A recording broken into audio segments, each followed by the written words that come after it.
በጣም አሪፍ። የአሁኑ በዓል ልክ እንደ ድሮ ነው የተከበረው። በጣም ብዙ ሰው የበቆለት ሲበላ ይቻላል።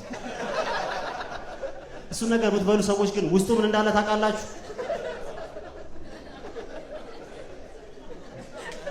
ማለት ይጣፍጣል ይለዋል። አውቃለሁ ይጣፍጣል። ሴቷን በግ እንደዚህ ነው የምትለው።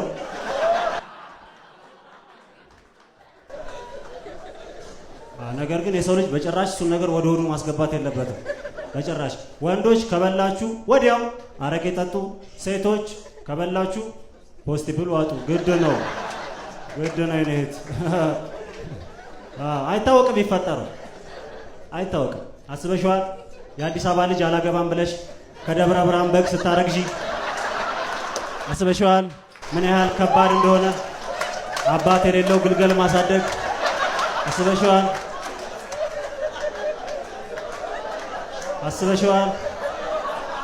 ግልገሉ አድርጎ አባቴ ማን ነው ሲልሽ ማሚ ማሚ፣ አቤት በእናትሽ ስለ አባቴ ንገሪ። አላቅም አልኩ እኮ በእናትሽ ብዬሽ አላቅም። እንደው ባበላው ሳር ይዣለሁ። እንደዚህ አይነት ጥያቄ አትጠይቀኝ። እንደው በፉርሽከው እንደው በእናት እኔ ስለ አባት ምንም ነገር አላቅም። እኔ የማውቀው አባት ቅጥቅጥ እንዳልሆነ ነው። በዓል ደስ ይላል በጣም። አጨብጭቡ፣ አትፍሩ። ጨብጨብ አድርጉ። ግድ ነው። በዓል ለባለ ትዳሮች በጣም ደስ ይላል። ምክንያቱም ጾም የሚፈቱበት ብዙ አማራጭ አላቸው። ያገባችሁ ሰዎች አላችሁ እዚህ ውስጥ ትዳር የመሰረታችሁ አጨብጭቡ። ያገባችሁ ሰዎች 4 ሰዎች አሪፍ ነው። ትዳር ደስ ይላል። እኔ ብዙ ጓደኞቼ እያገቡ ነው እና እንዳገባ ይመክሩኛል። ማግባት አለብህ፣ አግባ። አንተ ለማግባት ምን ትጠብቃለህ? አንተ እኮ ለማግባት ማርገዝ አይጠበቅብህም። አገባለሁ በቅርቡ። በቅርቡ አንድ ሴት ተዋውቄ ነበር። በጣም ደስ የምትል ሴት፣ ቆንጆ ነች፣ ልጅ አላት። አይደለም እሱ አይደለም፣ ልጇን ብቻዋን ነው የምታሳድገው። ባሏ ወታደር ነበር። እንግዲህ እንደነገረችኝ ከሆነ አሁን ባሳለፍነው የእርስ በርስ ጦርነት ባሏ ግዳጅ ላይ በነበረ ሰዓት ያው አስገድዶ ደፍሮ ስለማገጠባት ተፋተዋል። ጡት ያልጣለ ልጅ እያለው ይሄንን ማድረጉ ይደብራል በጣም። ምን አለ ልጁን እንኳን ይዞላት ብሄድ ለጡቱ ነው ያለው።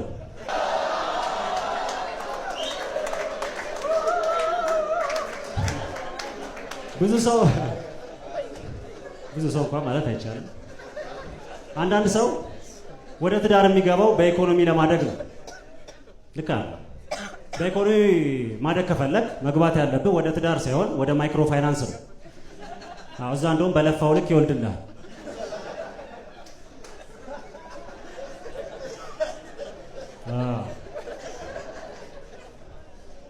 አንዳንድ ሰው ትዳር ለኮሜዲያኖች የሚቀል ይመስለዋል።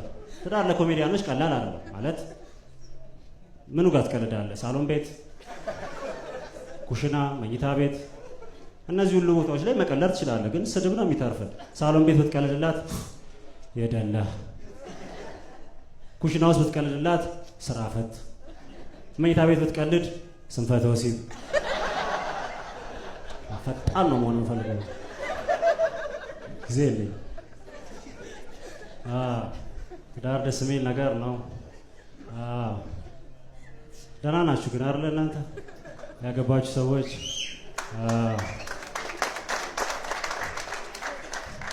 ስንፈተ ወሲብ የብዙ ባለትዳሮች ችግር እንደሆነ ሰምቻለሁ። ለዚህም ብዙ ባለትዳሮች መፍትሄ ይሰጠናል ወደሚሉት አካል እየሮጡ ይሄዳሉ። ታስተውሳላችሁ? በቅርቡ አንድ የሃይማኖት ቦታ ላይ አንድ ነብይ ነኝ የሚል ነብይ የባልና ሚስቱን የአልጋ ቤት ጉዳይ ሲተነብይ አስደስታት። አንተ አይደለም፣ አንተማ የበቆለት በላ። ስንት ደቂቃ ላድርግልህ ማለት አልገባኝም። ስንት ደቂቃ ላድርግልህ ማለት የነብዩ ጥያቄ አልገረመኝም። ነብይ ነው፣ የሚጠይቀውን ያውቋል፣ አምነዋለሁ። ምክንያቱም ሱፍ አድርጓል። የባልየው መሽኮርመም አልገረመኝም። አልጋም ላይ እንደዚህ ነው። የገረመኝ የሚስትየው መልስ ነው። ስንት ደቂቃ ላድርግለት? ስንት አለች? 30 ደቂቃ። 30 ደቂቃ ግን ምን ማለት እንደሆነች ታውቃለች ሴትዮ? 30 ደቂቃ 30 ደቂቃ እኮ በጣም ብዙ ነው። 30 ደቂቃ 30 ደቂቃ እኮ ማለት ሰው ከቱሉ ዲምቱ ተነስቶ ናዝሬት የሚደርስበት ሰዓት እኮ። ሰው ከቱሉ ዲምቱ ተነስቶ ናዝሬት እስኪደርስ ይሄ ሰውዬ አይነሳ ካልጋ ላይ 30 ደቂቃ ሙሉ። 30 ደቂቃ እኮ ማለት በሩጫ ካሰብነው 10000 ሜትር። ሰው 10000 ሜትር ሮጦ እስኪጨርስ ይሄ ሰውዬ አይጨርስ። ከዛ ቁርሱን ምን ልትሰጪው ነው? ወርቅ።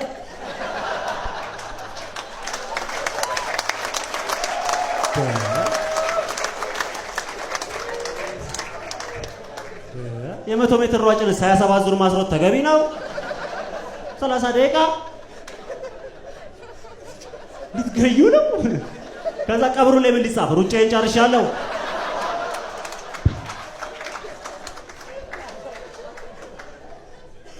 ትዳር ጥሩ እንዲሆን ባልም ሚስትም ጥረት ያደርጋሉ። ደስ ይላል። አሁን በተለይ ሚስቶች ጂም መስራት ጀምረዋል አይደለም? ሚስቶች እስቲ ጂም የምትሰሩ ሴቶች አላችሁ እዚህ ውስጥ? ጸጥ። ነገር ግን ብዙ ጊዜ ባሎች ሚስቶቻቸው ጂም ሄደው እንዲሰሩ አይፈቅዱ። ምክንያቱም ጂም ከሚያሰራ ወንድ ጋር ልትባልግብኝ ትችላለች ብሎ በመስጋት ነው። ልክ ነኝ አይደለም? አለች። ጂም የሚያሰሩ ወንዶች ግን የሰለጠኑ ባለሙያዎች ናቸው። የሚያሰሩት ነገር ብልግና አይደለም። ምናልባት ሚስት ሰውነቴን እቀንሳለሁ ብላ ጂም ገብታ ለውጡ ከጊዜም በኋላ ካልታየ የባሎች ምክንያት ትክክል ነው። የመጀመሪያ ወር ያያታል፣ አትቀንስም። ሁለተኛ ወር ያያታል፣ አትቀንስም። ሶስተኛ ወር ያው ነው። ምናልባት በአራት በአምስተኛ ወር ላይ ሊቀንስ ይችላል። ለአንተ ያላት ፍቅር። ምክንያቱም አንተ ቦርጫ ብለህ ጂም ከሚያሰራ ወንድ ፍቅር ባይዛትም ከስፖርቱ ፍቅር ይዛታል። ምን አይነት ስፖርት ነው የምትወደው ወንድሜ? ምን ልበለው እያልክ? አይዞህ ግራ አይግባ። ምን የምትፈልጉት ስፖርት ይጠራላችሁ። ምን የምትፈልጉት ስፖርት አለ? የምትወዱት ምን አይነት ስፖርት ደስ ይላል?